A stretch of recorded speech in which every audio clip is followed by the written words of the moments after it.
कशिश news में आपका स्वागत है। मैं हूं अनुराग। राज्यसभा के लिए 5 सीटों के चुनाव होने वाले हैं और आरजेडी ने इस पर अपने 2 कैंडिडेट उतार दिए हैं, मीसा भारती और दूसरे फयाज अहमद।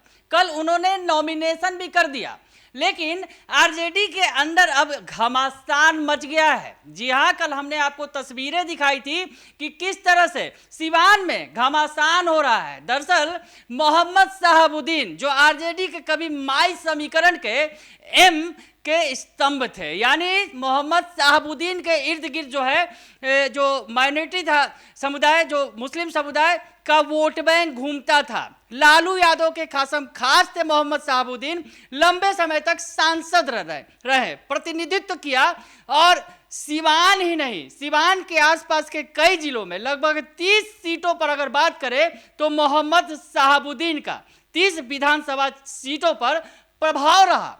15% वोट बैंक पर उन्होंने, जब तक वो जिंदा रहे, उन्होंने प्रभावित किया, लेकिन इग्नोर कर दिया गया हिना साहब को आरजेडी की तरफ से। आरजेडी ने माई समीकरण का ख्याल जरूर रखा, लेकिन शहाबुद्दीन परिवार का ख्याल नहीं किया, तो हंगामा तो होना तय था। हंगामा हो रहा है सिवान में। जिस तरह से सिवान में मोर्चा खुल गया है, लालू यादव मुर्दाबाद के नारे लग रहे हैं, तेजस्वी यादव और लालू यादव का पुतला जलाया जा रहा है। कल ये तमाम तस्वीरें सामने आई थी। हंगामा खत्म नहीं हुआ है। हिना साहब का बयान भी आया था और उसमें वो कहती दिखी थी कि ये मेरा परिवार है और परिवार के साथ बैठूंगी, यानी जो समर्थक जुटे थे हजारों की संख्या में, उनके साथ बैठकर वो डिसीजन लेंगी आगे क्या करना है।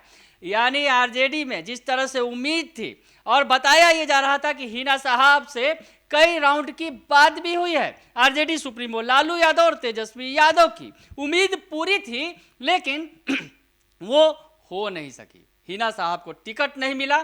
अब तो उम्मीदवारों ने पर्चा भी दाखिल कर दिया है। ऐसे में हंगामा अब काफ़ी बढ़ गया है। और इधर अब आरजेडी ने इस मसले पर, इस हंगामे के बाद जिस तरह से लालू और तेजस्वी के खिलाफ नारेबाजी हुई, उनका पुतला फूका गया, सिवान में प्रदर्शन किया गया, उस पर अब आरजेडी का बयान सामने आया है।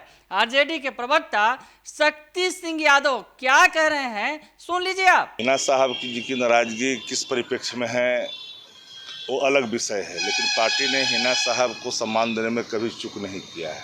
इसके पहले 2019 के पार्लियामेंट के चुनाव में चुनाव लड़ रही, टिकट पर चुनाव लड़ी।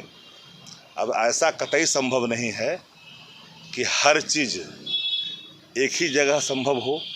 यह भी नहीं होता है राजनीति में, यह भी मुमकिन नहीं हो पाता है। अब सवाल है कि जो इलाका वैक्यूम था उधर नज़र देनी थी, आदरणीय लालू प्रसाद जी ने उधर नज़र दी है, लेकिन उसमें नाराज होने की ज़रूरत किसी को नहीं है।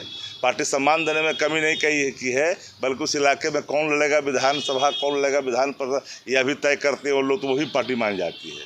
लेकिन इसको उस न्याय से देखना चाहिए। युग का परिवर्तन हुआ है, यह बात सबको स्वीकार करनी चाहिए, तो और युग के हिसाब से लोगों को संचालित करने में सहयोग करना चाहिए। A to Z एक दिन में स्थापित नहीं होता है। आज हम कहें कल स्थापित हो गया, ऐसा नहीं है। 6 गो राज्यसभा में हर जाति के लोग हैं, अल्पसंख्यक भी हैं, बनिया भी हैं, ब्राह्मण भी हैं, ब्रह्मर्षि भी हैं, यादव भी हैं। अब एक ही दिन में चाहिए कि सब हो जाए, संभव है नहीं है। तो नाराजगी स्वाभाविक अगर प्रकटीकरण के रूप में उन्होंने दी है तो अलग बात है, लेकिन इसको गंभीरता से नहीं लेनी चाहिए उनको, क्योंकि आने वाला कल तो फिर उन्हीं को देखना है।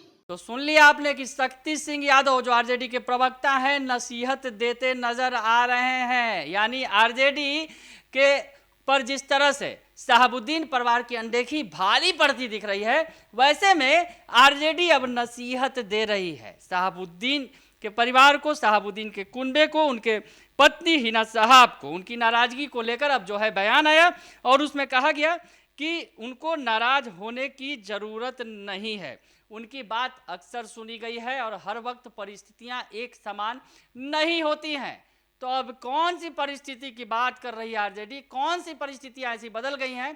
क्योंकि मोहम्मद शहाबुद्दीन के निधन के बाद से लगातार, जब उनका निधन हुआ था उस वक्त भी काफ़ी हंगामा हुआ था। लालू परिवार के खिलाफ नारेबाजी की थी शहाबुद्दीन के समर्थकों ने।